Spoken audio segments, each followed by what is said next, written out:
Shalom, apa kabar anak-anak sekalian?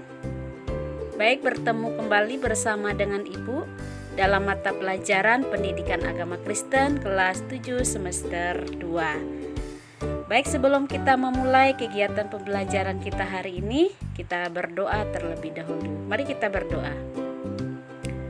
Tuhan Yesus, kami datang kepadamu, kami mengucap syukur untuk waktu yang masih Tuhan berikan kepada kami untuk kami memulai kegiatan pembelajaran kami hari ini.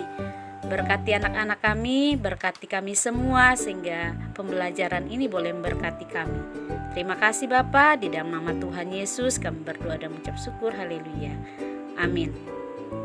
Baik anak-anak, hari ini kita akan kembali memulai pembelajaran kita dari tema atau dari judul materi tentang membangun solidaritas sosial, belajar dari ajaran Yesus Kristus. Dasarnya di dalam Alkitab yang terambil di dalam kitab Lukas pasal 4 ayat 16 sampai dengan ayat yang ke-19, Matius pasal 25 ayat 31 sampai ayat yang ke-46.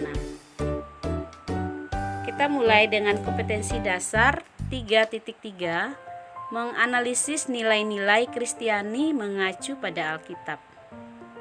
Adapun tujuan pembelajaran setelah mempelajari materi ini, kalian diharapkan memahami ajaran Tuhan Yesus tentang hukum kasih sehingga mampu mewujudkannya dalam solidaritas kepada sesama. Yang kedua, memahami sikap solidaritas yang dilakukan oleh Yesus melalui Alkitab. Yang ketiga, memahami bagaimana mempraktikkan mengasihi sesama manusia. A. Belajar dari Yesus. Dengan memproklamirkan tibanya tahun rahmat Tuhan, Yesus menyatakan solidaritasnya bagi sesama, terutama bagi mereka yang ada dalam penderitaan. Seluruh pekerjaan dan pelayanan Yesus dilandasi oleh cinta kasih dan solidaritas yang tulus pada manusia. B. Solidaritas di tengah kehidupan jemaat Kristen perdana. Dalam kitab Kisah Para Rasul pasal 4 ayat 32 sampai 37 dan 2 Korintus pasal 8 ayat 1 sampai dengan ayat 9, boleh nanti kalian membuka Alkitabnya dan membacanya. Ini adalah bagian Alkitab yang memberi gambaran tentang bentuk-bentuk kepedulian dan solidaritas sosial yang dilakukan oleh jemaat Kristen perdana atau pertama. Kita akan memperhatikan cerita. Kita belajar dari cerita orang Samaria yang baik hati di bawah ini, yang terambil di dalam kitab Lukas pasal 10 ayat 25 sampai 37. Di mana dalam cerita ini ada seseorang yang sedang dalam perjalanan dari Yerusalem menuju ke Yeriko. Ia dirampok dan disiksa sampai hampir mati oleh para perampok dan dibuang begitu saja di tengah jalan. Beberapa saat kemudian, ada seorang imam atau pendeta yang lewat dan melihat orang yang menderita itu, tapi imam itu melewatinya dari seberang jalan. Kemudian lewat juga seorang Lewi, ketika melihat korban, ia pun melewatinya dari seberang jalan. Lalu lewatlah dari jalan itu seorang Samaria. Ketika melihat sang korban, tergeraklah hatinya oleh belas kasihan. Orang Samaria itu mengangkat korban itu, mengobati semua luka-lukanya. Ia naikkan orang itu ke atas kudanya dan membawanya ke penginapan. Orang Samaria itu menitipkan si korban ke pemilik penginapan yang sudah mengenalnya. Tidak hanya itu, ia juga memberikan uang 2 dinar kepada pemilik penginapan dan memintanya untuk merawat orang itu. Katanya, "Rawatlah dia, dan jika kau belanjakan lebih dari uang ini, aku akan menggantinya waktu aku kembali."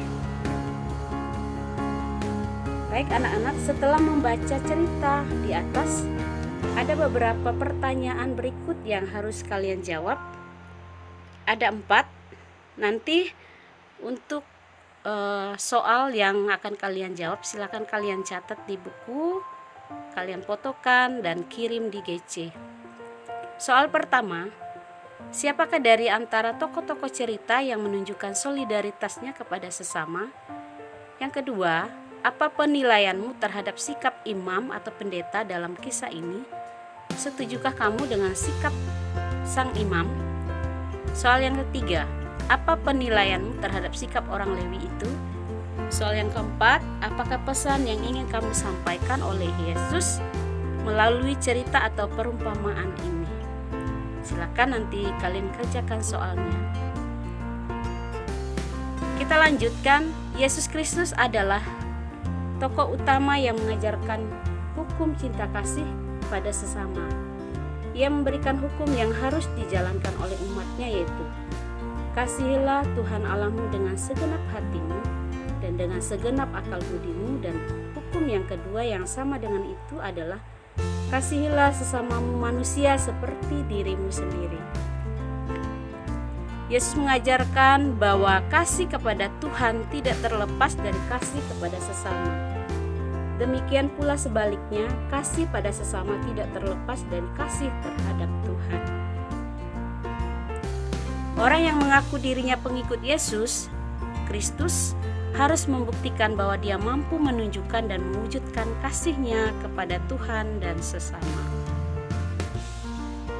Ada beberapa syarat dalam mewujudkan solidaritas sosial bagi sesama. Yang pertama, dilakukan berdasarkan kesadaran dan ketulusan hati. Yang kedua, dilakukan berdasarkan pengasihan dan sikap menghargai sesama sebagai makhluk mulia ciptaan Allah. Dan yang ketiga, dilakukan sebagai wujud iman. Yesus meminta agar umatnya mau melakukan hal yang sama. Terlihat dari firman-Nya yang mengatakan, segala sesuatu yang kamu lakukan untuk salah seorang dari hamba-Ku yang paling hina ini, kamu telah melakukannya untuk Aku. Demikian apa yang disampaikan oleh Yesus, dasarnya di dalam kitab Matius pasal 25 ayat 40. Konsep solidaritas dalam Alkitab adalah sikap sebagaimana yang ditunjukkan oleh Yesus, yaitu perasaan kebersamaan dengan orang lain, dan solidaritas bukan bersifat materi saja, tetapi lebih membutuhkan rasa keberpihakan sebagaimana yang dilakukan oleh Yesus. Jadi solidaritas Kristen mencakup jasmani dan rohani dalam seluruh aspek kehidupan manusia. Solidaritas adalah tindakan nyata dan bukan kata-kata saja.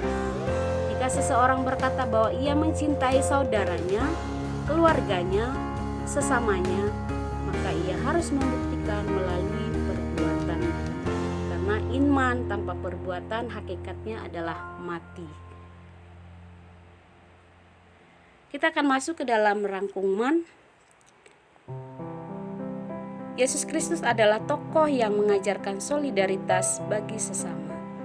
Ia mengajarkan untuk solidar terhadap sesama tanpa memandang berbagai perbedaan latar belakang yang ada. Bahkan perintah baru yang diberikan pada umatnya adalah mengasihi sesama manusia tanpa kecuali. Apapun yang kita lakukan terhadap sesama kita, mendengarkan mereka, peduli pada mereka, dan memberikan bantuan yang mereka butuhkan, maka dengan demikian kita telah melakukannya untuk Yesus. Demikian pembelajaran kita hari ini. Semoga kita semua boleh diberkati.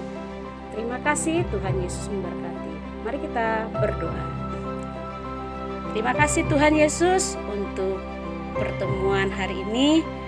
Biarlah kami boleh senantiasa dikuatkan, diteguhkan dalam iman. Kami belajar untuk saling mengasihi terhadap sesama kami sebagaimana yang sudah Tuhan Yesus ajarkan kepada kami. Terima kasih Bapa. Kami tutup pembelajaran ini hanya di dalam tangan-Mu, Yesus Kristus yang menjadi Tuhan dan Juru Selamat kami. Haleluya. Amin.